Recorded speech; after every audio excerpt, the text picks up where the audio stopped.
welcome everybody for our May 30th CTV update. I hope CTV doesn't think that we're talking about their television network. We're talking about Carleton TV. Gentlemen, great news. The kitchen's back operational, I understand.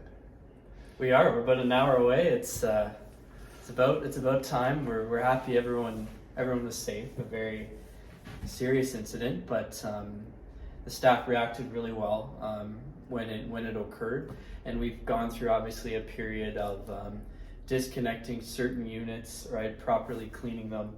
Everything's deemed to be safe now. The team was unbelievable. On the other side of the kitchen, there was a few pieces of equipment that kept us going. Yeah. They were really helpful. Some food warmers and steamers were helpful in being able to offer some of the buffets. They were able to bounce back within a day or so and offer those, which kept the club really active. And lunch was obviously affected a little bit with some of the offerings, but the dinner buffets were tremendous. And thanks to the membership for still attending the club. We were almost as busy as we were, not quite, but with the full kitchen, and we're thrilled to move back into normal operations starting at 11 o'clock today on Wednesday. Yeah, so I understand that we haven't received the report yet as to what went wrong, but we will know what the suspect issue was, I guess, hopefully. Yeah, in summary, because we don't want it repeated, obviously. We want to know what happened. No, we've taken action already to debrief, but we're still waiting for some more information. Yeah, right. We have another 60th event. I know we've mentioned it before, but now we're getting closer. It's June tomorrow, and in basically 2 weeks, we have a big event coming here for the 60th. Absolutely, just over 2 weeks, so 2.5 weeks. It's going to be a great Friday night. Awesome country band, East End of Bytown. They played at a lot of venues and bars, establishments throughout the Ottawa Valley, and they'll bring a bit of a country flair, which I think will really hopefully appease to all of our membership demographics. They'll play some covers, some country, some rock songs as well, and they'll be outside by the patio, and Chef Sean and Chelsea are organizing some chicken and ribs. This is going to be one of the best parties of the season. And we do have a really fun 9-hole quick golf event at about 3 o'clock just before the barbecue. So hoping to see, at least, around approaching 100 golfers to play 9 holes, maybe a few less, but then, another large group that might attend just for the party. So please sign up. That's available online through emailing Chelsea for the social event. You can sign up for the golf event online for that as well. And if you're not planning on attending that but want to play golf on that day, Tyler, what time can they sign up for golf on the 16th? Yeah, regular tee times will run right till 1 p.m. And okay. then we stop the tee at 1 to then make space for the shotgun at 3. So Tyler, we had a big event, the Eclectic this weekend. We had a 2-day event. I wish I could golf Sundays. I just can't, but a lot of people can. So what happened? We had a great weekend. We had so it was the members 2-day Eclectic last Saturday and Sunday.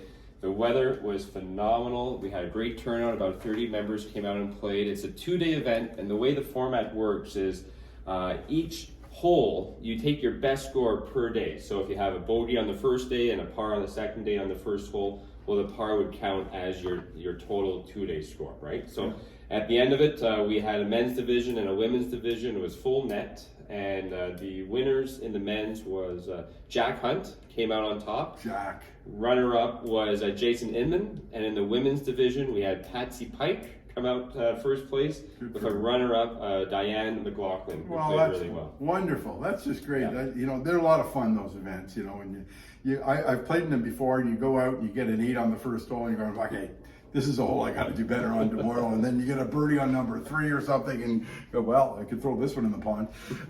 So, yeah.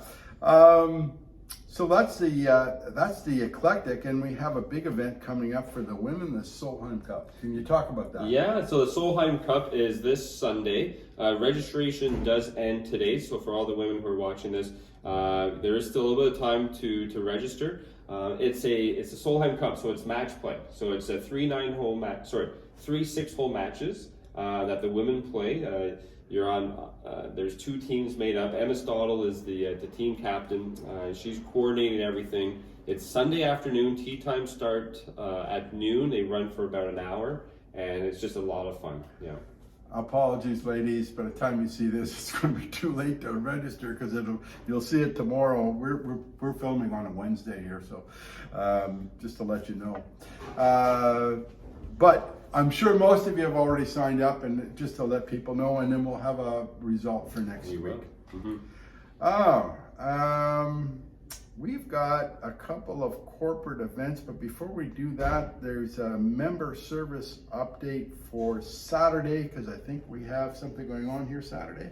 That's correct. Yeah, kitchen operational just in time to Yeah, thank God. execute our first wedding of the season. So, timing worked out pretty well there. So that's exciting, and we're going to have just a little modification. We'll send out a note on the exact hours.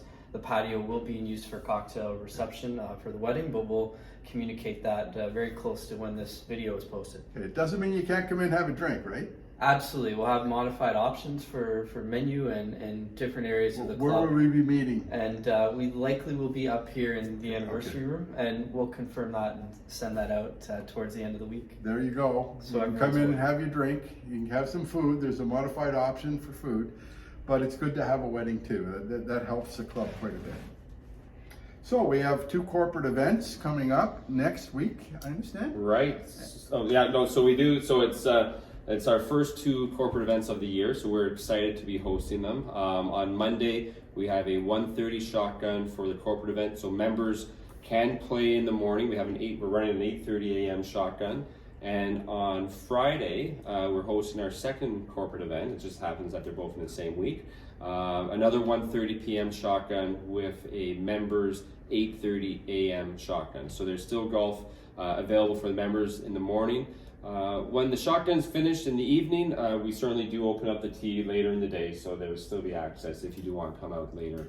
But we usually suspect about 5 hours of play for these shotguns, so it'll be about 6:30, 6:45 until the golf course reopens again. Okay. So again, once again, those corporate events help our club quite a bit. So it's good that we can retain them. And the dentists have been here for years. I mean, ever since I've been here, I'm sure they've been here. Okay, folks, you notice the maple keys have started to fall. And for me and this golf course, it only means one thing, that the intersectional qualifiers are just around the corner. Because every time I competed for that, in that qualifier, there are maple keys everywhere, on the greens and everywhere. So, got to be around the corner when it's happening. We got, so you're right, John. We're starting our intersectional qualifier series. So the first qualifier will be for the men's team.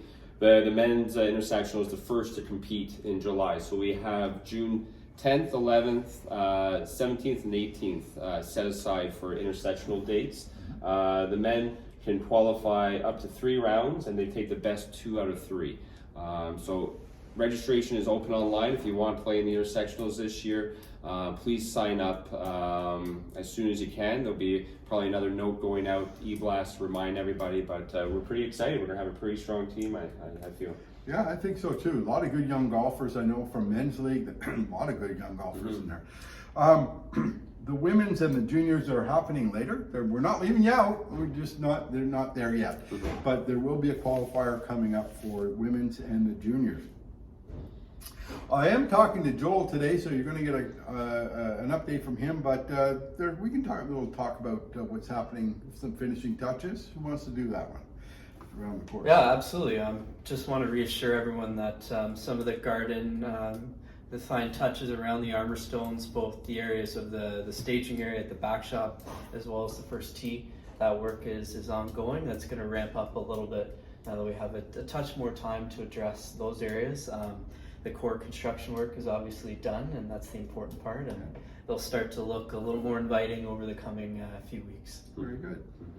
And of course, parents, if you've got juniors golfing here every Saturday, what do we got? Yeah, so we have our junior clinics. Our junior clinics were hosted once a month. So we ran our our May clinic last week. Our June clinic is coming up this Saturday from 12 to 1, so it's open to all junior members of the club. We do ask that you sign up and register ahead of time, just so we know how many juniors are going to be coming.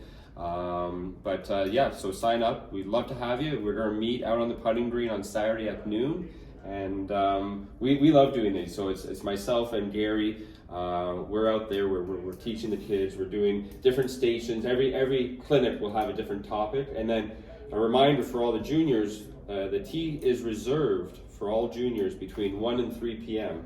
on Saturdays. Yep. And we really encourage all the juniors to come out and participate, because that's a 2-hour window just for juniors. We're the only club that does it in Ottawa, so let's take full advantage of that. You know, I'm always amazed, these young juniors coming in, you see them there, and the ones that stick with it become our great golfers here. Mm-hmm. You know, you look at Jared Coyle, you look at Aiden Coyle, and it's happened with Erica, and all of them have come through the junior program, so many.